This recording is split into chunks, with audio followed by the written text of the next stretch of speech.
नमस्कार, आप देख रहे हैं न्यूज ब्रीफ। मैं हूं आपके साथ आशा सरमाल। चलिए शुरुआत करते हैं जम्मू कश्मीर से जुड़ी खबरों की। जम्मू कश्मीर प्रदेश कांग्रेस प्रधानमंत्री यहां पर आप देखिए नरेंद्र मोदी की शुक्रवार जम्मू कश्मीर के दौरे पर ही पूरी तरह लगातार सवाल उठा रही हैं। कांग्रेस ने आरोप लगाया है कि प्रधानमंत्री के इस दौरे से जम्मू कश्मीर के लोगों को बेहद निराशा हुई है, क्योंकि वे मंच से ना तो यहां जम्मू कश्मीर के स्टेटहुड का कोई जिक्र कर पाए हैं और ना ही उन्होंने युवाओं के लिए किसी पैकेज की घोषणा की है। तो जम्मू में आज एक प्रेस कॉन्फ्रेंस को संबोधित करते हुए प्रदेश कांग्रेस के कार्यकारी अध्यक्ष रमन भल्ला, प्रमुख प्रवक्ता रविंद्र शर्मा ने इस संबंध में और क्या कुछ कहा, देखिए। स्टेटहुड की उम्मीद करते थे, आप जहां इश्तेहार लगाकर वोट मांगे, जो 29 विधायक बने वो जवाब दें वो स्टेटहुड के लिए जो आपने इश्तेहार दिए थे इलेक्शन लड़ने के वक्त, पार्लियामेंट में कहा, सुप्रीम कोर्ट में कहा। आज प्रधानमंत्री यहां आते जम्मू कश्मीर की धरती पे और स्टेटहुड की बात नहीं करते। जो आपने वादे दिए लोगों को उस पर आप चर्चा नहीं करना चाहते, इसलिए लोग ठगा हुआ महसूस करते हैं। बीजेपी के विधायकों से भी सवाल करते हैं, ये जो है वो मेजर मांग थी कि क्यों नहीं स्टेटहुड, कब तक नहीं स्टेटहुड। आपने कहा था चुनाव करिए, चोरी के चुनाव के बाद थोड़ी स्टेटहुड, अभी बिजनेस रूल नहीं फाइनल हुए। लोगों की उम्मीदों पे सरकार उतर नहीं पा रही क्योंकि ताकत इन्होंने नहीं शेयर की, और इसलिए हम जोरदार ये कहते हैं कि हमारी रियासत, हमारा हक जो हम मिशन पे चल रहे थे चलेंगे, क्योंकि बीच में हालात इस तरह के बने। लेकिन ये जरूरी बात है कि इन चीजों पे पार्लियामेंट के अंदर चर्चा हो, स्पेशल सेशन हो, जिसमें बहुत सी और बातें जम्मू कश्मीर के बारे में सारी राष्ट्रीय पार्टी और हमारी पार्टी वहां चर्चा करेगी। लेकिन बड़े अफसोस की बात है, बड़ी लंबी तकरीर होने के बाद भी हमें वो रियासत के दर्जे के सिलसिले में कोई जिक्र सुनने को नहीं मिला। पूरा जम्मू कश्मीर का अवाम इस बात को लेके नाराजगी, एतराज यहाँ पे जताता है कि हमें उम्मीदें थी प्राइम मिनिस्टर के बाद। एक तो वो 50 दिन के बाद पहलगाम के बाद यहाँ पे पहुंचे, कोई जिक्र उन चीज़ों का यहाँ पे होता, रियासत का दर्जा, क्योंकि ये हमारे लोगों की बहुत ही ज्यादा मांग है।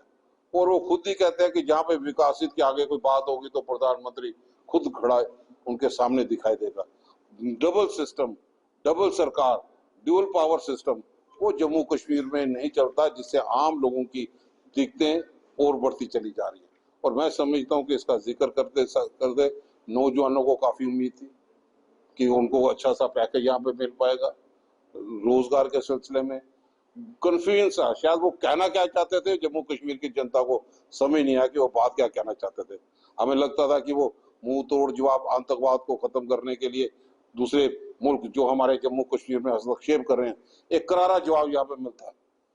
तो आज जम्मू कश्मीर में सबसे ज्यादा जरूरी था कि हमें रियासत का दर्जा फौरी तौर पे वापस देने की वो घोषणा करते, ताकि हमारे लोगों का कॉन्फिडेंस लेवल बढ़ता। इस बार 11 जून को ज्येष्ठ पूर्णिमा पर भगवान अमरनाथ जी की पवित्र गुफा में प्रथम पूजन के साथ साथ जम्मू कश्मीर में भी भव्य कार्यक्रम का आयोजन किया जा रहा है। सांस्कृतिक और धार्मिक पर्यटन को बढ़ावा देने के लिए दिन रात एक कर रही श्री रघुनाथ जी कॉरिडोर विकास काउंसिल को यहाँ आप देखिए किस तरह से बात करते देखा गया। काउंसिल की ओर से जम्मू कश्मीर में भी यहाँ 11 जून की सुबह जम्मू में हवन यज्ञ करने के साथ साथ उसी दिन शाम को तवी रिवर फ्रंट के घाट पर सूर्यपुत्री तवी की आरती की जाएगी। काउंसिल के अध्यक्ष राजेश गुप्ता ने आज एक प्रेस कॉन्फ्रेंस के दौरान ये पूरी जानकारी दी।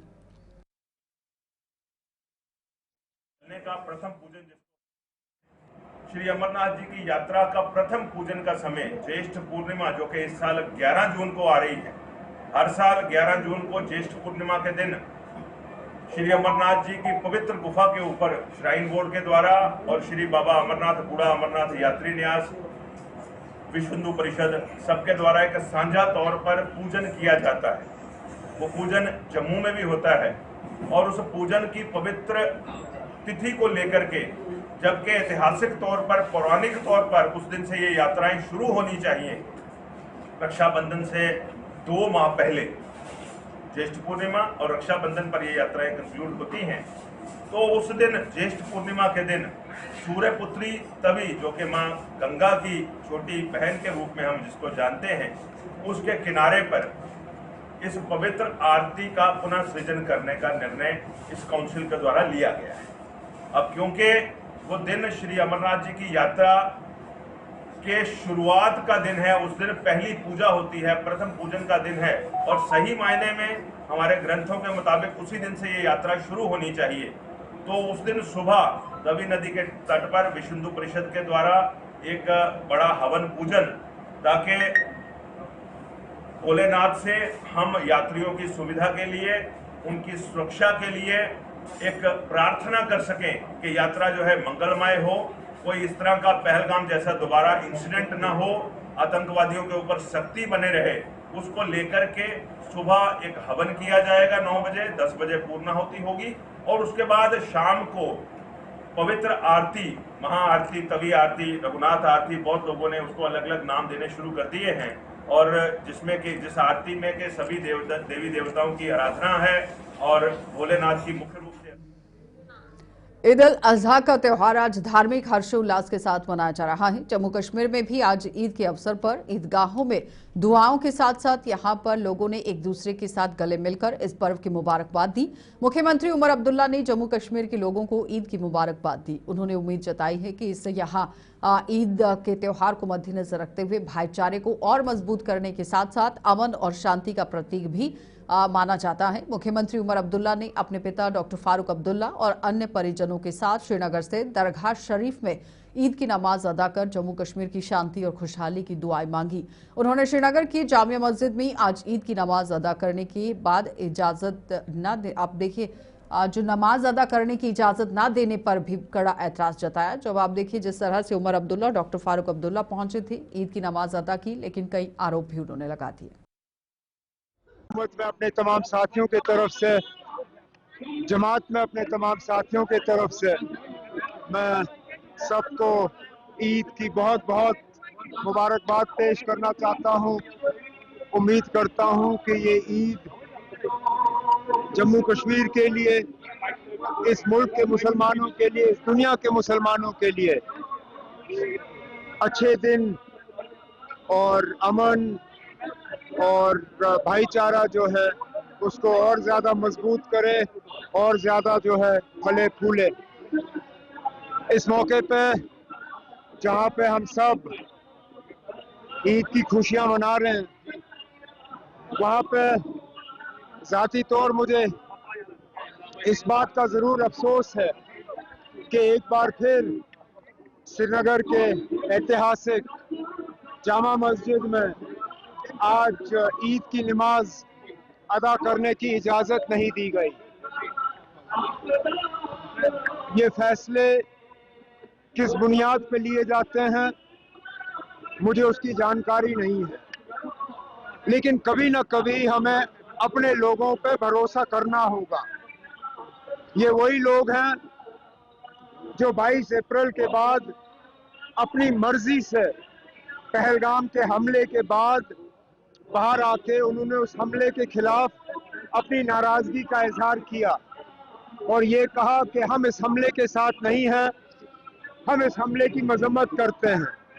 लेकिन आज एक बार फिर जामा मस्जिद के उस ऐतिहासिक मस्जिद पे ईद की नमाज अदा करने की इजाज़त ना देने पे मुझे लगता है कभी ना कभी तो हुकूमत को दोबारा सोचना चाहिए। तो जम्मू में ईद की प्रमुख नमाज ईदगाह में अदा की गई और ईदगाह में हजारों की संख्या में लोगों ने नमाज अदा कर अपने अपने परिवारों की सुख शांति के साथ साथ जम्मू कश्मीर की खुशहाली की भी दुआएं मांगी। ईद के अवसर पर ईदगाह के साथ साथ इसके आसपास के इलाकों में भी सुरक्षा के कड़े इंतजाम किए गए थे। या अल्लाह हमारी ईद को हमारे लिए खुशियों का सबब और जरिया बना। या अल्लाह हमारी ईद को हमारे लिए खुशियों का सबब और जरिया बना। ववजदक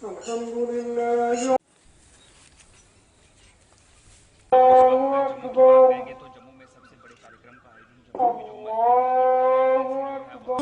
अलैहिम व वलिल्लाह।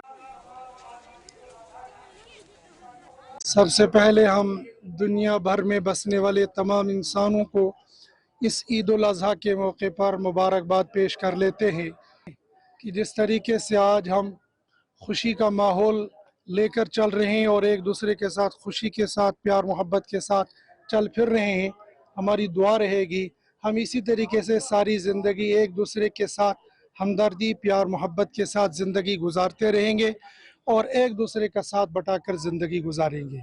हमने ये दुआ भी की और आइंदा के लिए दुआ भी करते हैं और तमाम दुनिया के इंसानों से अपील भी करते हैं हमें ऐसे ही प्यार मोहब्बत के साथ ज़िंदगी गुजारनी चाहिए। कुर्बानी की ईद है ये, मतलब हर एक के साथ मिलजुल कर मनाने की मतलब कह रहा है। इब्राहीम अलैहिस्सलाम की सुन्नत है, उसने अपने फर्जंद हज़रत इस्माइल अलैहिस्सलाम को अल्लाह के हुक्म से ज़बह करने के ख्वाहिश जाहिर की थी, तो उसके बच्चे ने उसको कबूल किया था। उसके बदले में ये ईद मनाई जाती है और ये खुशी और अमन की है। हम दुआ करते हैं पूरे हिंदुस्तान में, पूरे आलम में अमन और शांति रहे। पर तमाम अहले सलाम को दिल की गहराइयों से मुबारकबाद पेश करता हूँ और अल्लाह से दुआ करता हूँ कि ये ईद हर साल खुशियों का पैगाम लाए और हम एक दूसरे के साथ प्यार और अखलाक से रहें। दरअसल ईद अल अज़हा का मैनी है कुर्बानी देना। इस कुर्बानी का मतलब ये है कि एक रात हज़रत इब्राहीम अलैहिस्सलाम जो रात को सोए थे, उनको ख्वाब अल्लाह ताला की तरफ से ख्वाब आया, तो उन्होंने कहा कि आपका एक ही जो बेटा है आप उसकी अल्लाह के नाम पर कुर्बानी दे दें। जब सुबह हुई तो उन्होंने ख्वाब की ताबीर अपने बेटे को बताई, तो बेटे ने कहा अब्बा जान जिस तरह अल्लाह ताला का हुक्म हुआ है मैं बिल्कुल इसके लिए तैयार हूँ। मैं आज की नई जनरेशन को भी यही पैगाम देना चाहता हूँ कि क्योंकि माँ बाप की इज़्ज़त करें, माँ बाप की कदर करें, क्योंकि माँ बाप के पाँव के नीचे ही जन्नत है।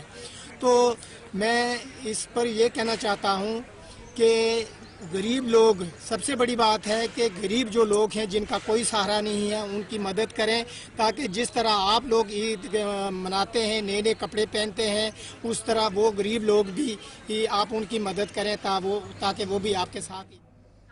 तो जम्मू के साथ साथ संभाग के अन्य जिलों में भी आज ईद का त्योहार धूमधाम के साथ मनाया जा रहा है। उधमपुर, कठुआ, राजौरी और डोडा में लोगों ने ईद के नमाज अदा कर इस पर्व की सदियों से चली आ रही परंपरा को निभाया और एक दूसरे को गले लगाकर यहां ईद की मुबारकबाद दी।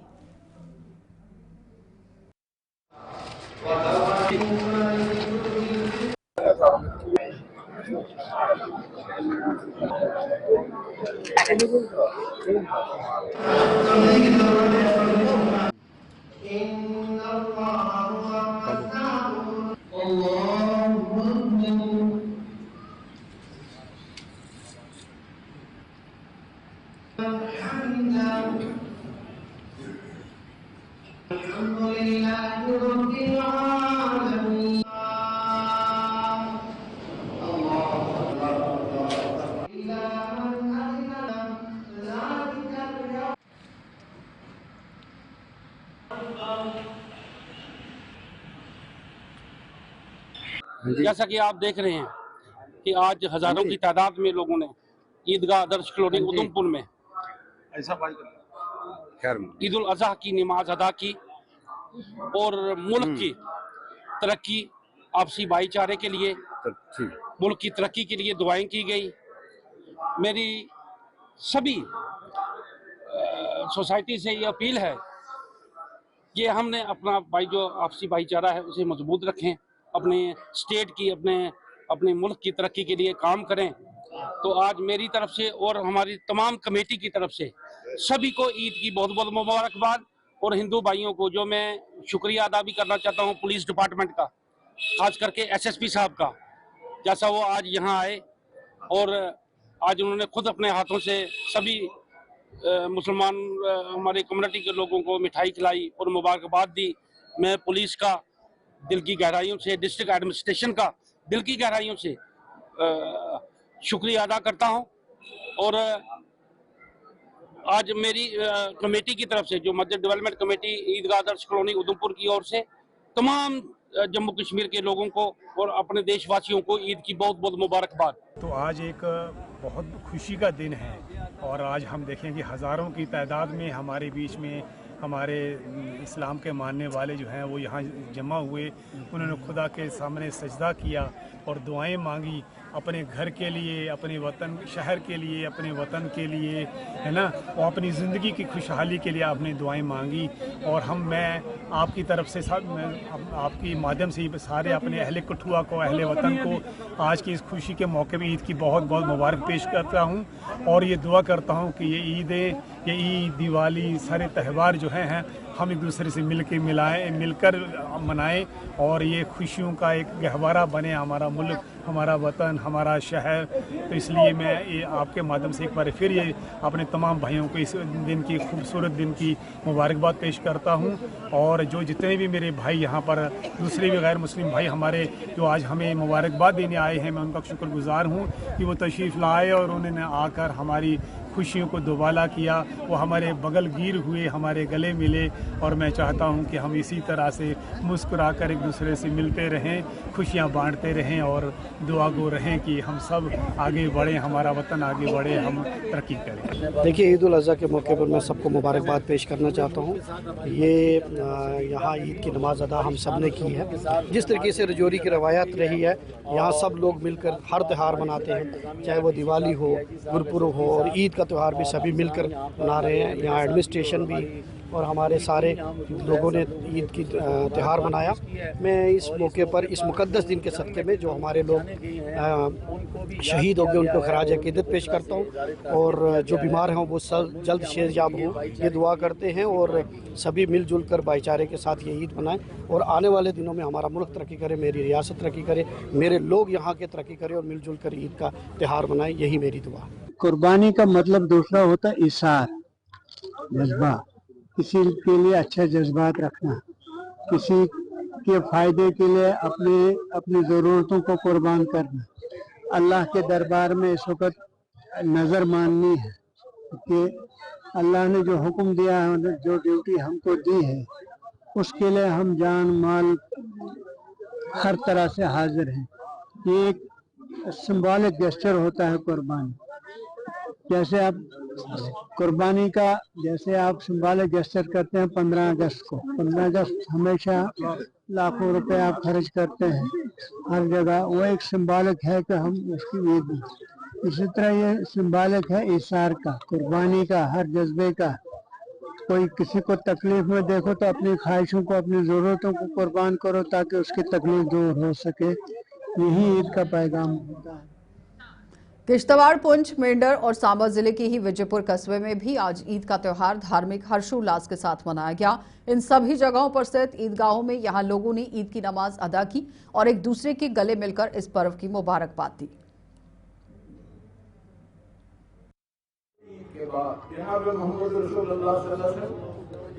ईद उल फितर में कुछ नोश फरमाते, कोई चीज तनावुल फरमाते।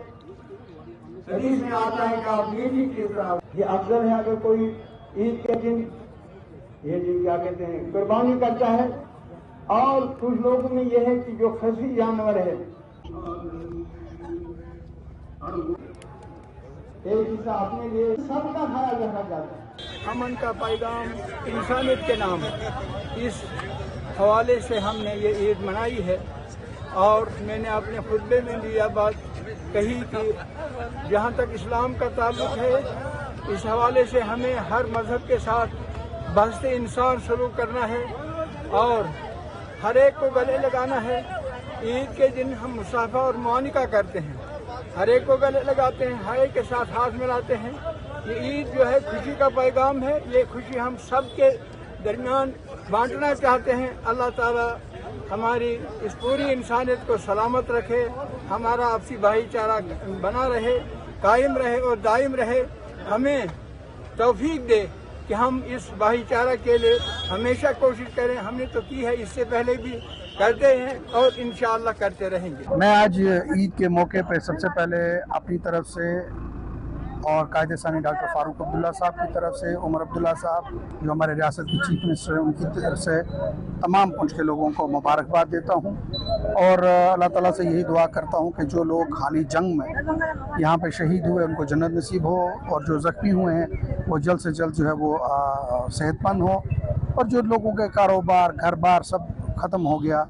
मेरी अल्लाह ताला से दुआ है कि उनको जल्द से जल्द जो है वो बेहतरी हो। रियासती हुकूमत जिसकी क़यादत जनाब उमर अब्दुल्ला साहब कर रहे हैं, हम लगे हुए हैं कि जल्द से जल्द लोगों को रिलीफ का जो है पैकेज वो मिले, मुश्किलात जो है वो दूर हों और तमाम लोगों की जो है वो मदद की जाए, उसके लिए हम लगे हैं। मैं पुंछ के लोगों को यकीन दिलाता हूँ कि जो ये हुकूमत पिछले 7 महीने से बनी है, 10 साल के वक्फे के बाद जो ये सरकार बनी, मुश्किलात बहुत है हमारे आगे, लेकिन मैं आपको यकीन दिलाता हूँ कि अब तरक्की का डेवलपमेंट का दौर शुरू हो गया है। आज अल्लाह की बारगाह में ये दुआ हुई कि अल्लाह उन जालिमों को या तो हिदायत अता फरमा या उनको ऐसा जलील फरमा कि दोबारा ऐसा मौका उनको ना मिले। मुल्क के अंदर अफरा तफरी फैलाने वालों को अल्लाह नाकाम फरमा, मुल्क में अमन हो, हमारी रियासत में अमन हो और हमारे इलाके में अमन हो, हर घर में लोग खुशहाल रहें।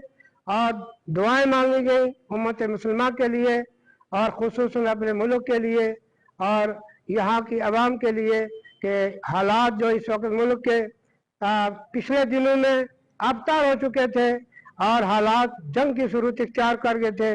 दुआ मांगी अल्लाह तबारक तआला अमन अता फरमा और हमारे पड़ोसी मुल्क को भी, हमारे मुल्क को भी और हुक्मरानों को बैठकर अच्छी सोचने की तौफीक फरमा ताकि दोनों अमन से रहें, शांति से रहें, लोग खुशहाल रहें, गरीब लोग न मरें, लोग पुरअमन तरीके से अपनी ज़िंदगी गुजारें। आज हमने पूरे मुल्क के लिए और ख़ासकर हमारे अपने खित्ते जम्मू कश्मीर के लिए अमन व अमान और सलामती की दुआ की कि अल्लाह ताला हम सबको तमाम तरह की नागानी आफत वलिया से हम सब की हिफाजत फरमाए।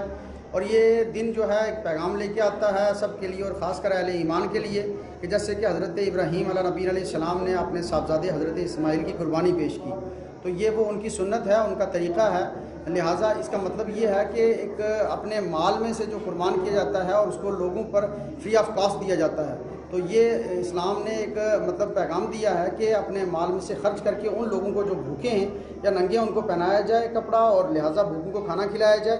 ये बहुत बड़ा अजर व सवाब है। तो लिहाजा ये एक बड़ा अहम दिन था। इसमें अपना माल खर्च करना और सखावत करना यानी कि चैरिटी करना, ये इस्लाम ने पैगाम दिया है। न्यूज़ ब्रीफ में इतना ही, इजाजत दीजिए, नमस्कार।